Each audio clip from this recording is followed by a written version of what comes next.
ವಿದ್ಯಾರ್ಥಿಗಳೇ ಗಮನಿಸಿ, ಕೇವಲ 99 ರೂಪಾಯಿಗೆ ಎಲ್ಲ ವಿಷಯಗಳ ಮಾದರಿ ಪ್ರಶ್ನೆ ಪತ್ರಿಕೆಗಳ ಉತ್ತರಗಳು ಮತ್ತು ನೋಟ್ಸ್ಗಳು ನಿಮಗೆ ಬೇಕಾದರೆ ಕರೆ ಮಾಡಿ. ವಿದ್ಯಾರ್ಥಿಗಳಿಗೆ ಸ್ವಾಗತ. ನೋಡಿ, ಇವತ್ತು ನಡೆದಂಥ ಕೆಮಿಸ್ಟ್ರಿ, ಈ ಕೆಮಿಸ್ಟ್ರಿ ಕ್ವಶನ್ ಪೇಪರ್ನ ಆನ್ಸರ್ಗಳನ್ನು ನಾವೀಗ ನೋಡೋಣ. ನೋಡಿ, ಇದು ಸೆಕೆಂಡ್ ಎಕ್ಸಾಮ್ ಇವತ್ತು ನಡೆದಂಥದ್ದು. ನೋಡಿ, ಬಹಳಷ್ಟು ವಿದ್ಯಾರ್ಥಿಗಳು ಇಂಪ್ರೂವ್ಮೆಂಟ್ಗೋಸ್ಕರ ಕೂಡ ಈ ವರ್ಷ ಬಹಳ ಹಿಂದಿನ ವರ್ಷಗಳಿಗಿಂತ ಹೆಚ್ಚು ವಿದ್ಯಾರ್ಥಿಗಳು ಈ ವರ್ಷ ಪರೀಕ್ಷೆಗೆ ಹಾಜರಾಗ್ತಾ ಇದ್ದಾರೆ.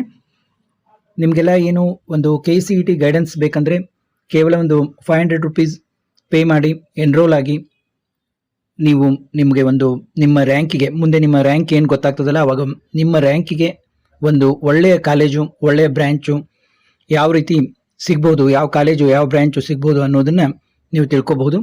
ನನ್ನ ಒಂದು ನಂಬರ್ಗೆ 9481526540 ನನ್ನ ಹಿಂದಿನ ವಿಡಿಯೋಗಳಲ್ಲೇ ಎಲ್ಲ ಕೊಟ್ಟಿದ್ದೀನಿ ನಾನು.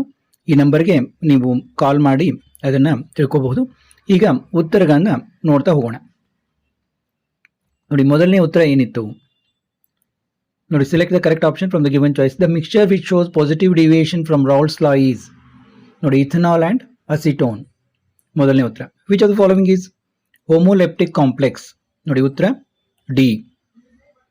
ನೋಡಿ, difference between the electrode potential of 2 electrodes when no current is drawn through the cell is called cell EMF, ಉತ್ತರ ಬಿ. ಇನ್ನು ಫೋರ್ತ್ ಆನ್ಸರ್ ಏನಿದೆ ನೋಡಿ, the unit of rate equation for gaseous reaction is expressed in, ನೋಡಿ ಉತ್ತರ A. Fifth, the chemical formula of Hinsberg reagent is, ಉತ್ತರ C. Cumene hydroperoxide on hydrolysis with dilute acids gives phenol and acetone. The best reagent useful for separation and purification of aldehyde from ketone is sodium hydrogen sulfide. ನೋಡಿ, ಎಷ್ಟೋ ಪ್ರಶ್ನೆಗಳು ನಿಮ್ಮ model question ಪೇಪರಿಂದನೇ ಬಂದಿದೆ. ಎಷ್ಟೋ ಜನ ನನ್ನ ಕಡೆ ಮಾಡೆಲ್ ಕ್ವಶನ್ ಪೇಪರ್ನು ತೆಗೆದುಕೊಂಡಿದ್ದಾರೆ ಅದರ ಆನ್ಸರ್ಗಳನ್ನು. The function of enzymes in the living system is to catalyse biochemical reactions, ಉತ್ತರ ಎ. ನೋಡಿ, 9th ಸ್ಟೇಟ್ಮೆಂಟ್ ಕ್ವಶನ್ ಇದೆ, ಇದರ ಉತ್ತರ ಬಿ. ಇನ್ನು ಮ್ಯಾಚ್ ದ ಫಾಲೋವಿಂಗ್, ನೋಡಿ ತುಂಬ ಈಸಿ ಕ್ವಶನ್ ಕೇಳಿದ್ದಾರೆ ಮ್ಯಾಚ್ ಮಾಡಲಿಕ್ಕೆ.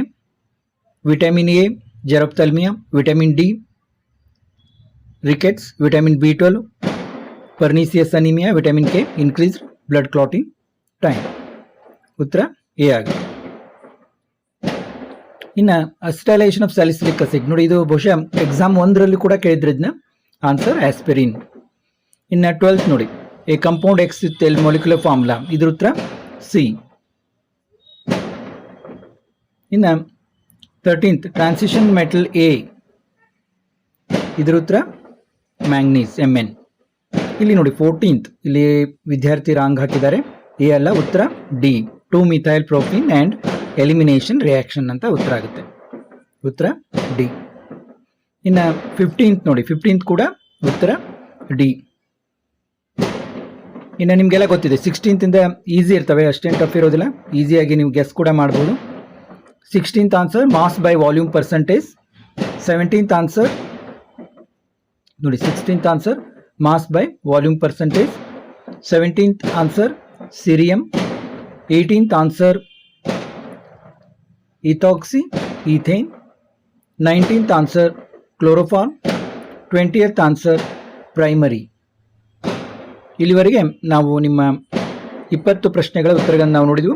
ಇನ್ನು ಪಾರ್ಟ್ ಬಿ ಇವನ್ನೆಲ್ಲ ಈಗ ನಾನು ಆನ್ಸರ್ ಏನು ಹೇಳೋದಿಲ್ಲ, ಯಾರಿಗಾದರೂ ಏನು ಕ್ವಶನ್ ಬಂದಿದ್ವು ಈ ಪ್ರಶ್ನೆಯಲ್ಲಿ ಅಂತ ಅವರು ಅಂತ ಕುತೂಹಲ ಇದ್ರು ನೋಡ್ಬೋದು.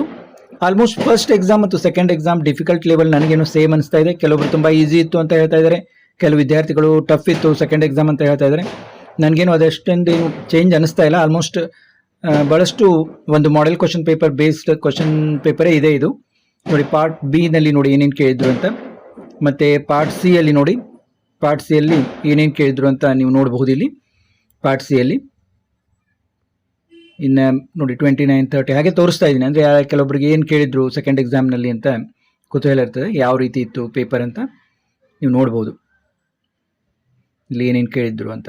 ಪಾರ್ಟ್ ಡಿ ಅಲ್ಲಿ ಆಲ್ಮೋಸ್ಟ್ ಸೇಮ್ ಇತ್ತು ಅನಿಸುತ್ತೆ. ಫಸ್ಟ್ ಎಕ್ಸಾಮ್ಗೆ ಇದು ಡಿಫಿಕಲ್ಟ್ ಲೆವೆಲ್ ಏನು ಅಂತ ಚೇಂಜಸ್ ಇಲ್ಲ, ಸೇಮ್ ಇದೆ. ಆಲ್ಮೋಸ್ಟ್ ಮಾಡೆಲ್ ಕ್ವಶನ್ ಪೇಪರ್ ಡಿಪೆಂಡೇ ಇದೆ ಇದು ಕ್ವಶನ್ ಪೇಪರು.